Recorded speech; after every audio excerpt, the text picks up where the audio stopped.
لو انت هتشتري لابتوب لازم يكون معاك البرنامج ده عشان تجرب البطارية.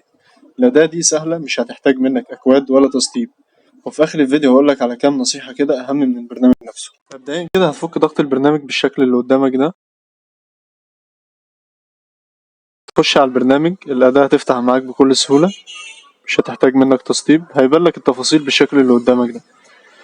التفاصيل عبارة عن نسبة الشحن، كفاءة البطارية قد ايه، البطارية تقعد معاك كام ساعة، الكباستي بتاعها كام، موديل البطارية ايه، هنا نسبة الشحن زي ما انت شايف، هنا هي دي اهم حاجة، هي دي الباتري هيلث، هي دي كفاءة البطارية زي ما انت شايف قدامك 100%.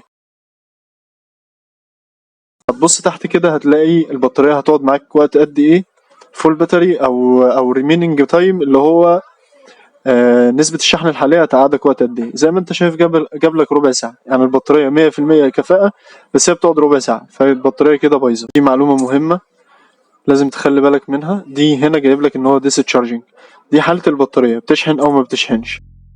اول ما توصل للشاحن لو جاب لك تشارجنج بالشكل ده والبطارية بترفع معاك بشكل طبيعي، كده البطارية تمام. لو جاب لك تشارجنج بس ما بترفعش بشكل طبيعي، فكده البطارية فيها مشكلة. لو جاب لك نوت تشارجنج او ما قراش البطارية وكتب اي سي باور بس، دي كده معناها ان في مشكلة في البوردة بتاعت الجهاز اللي هي عبارة عن دايرة. وما تنساش اللايك والفولو وشيرك عشان تفيد غيرك.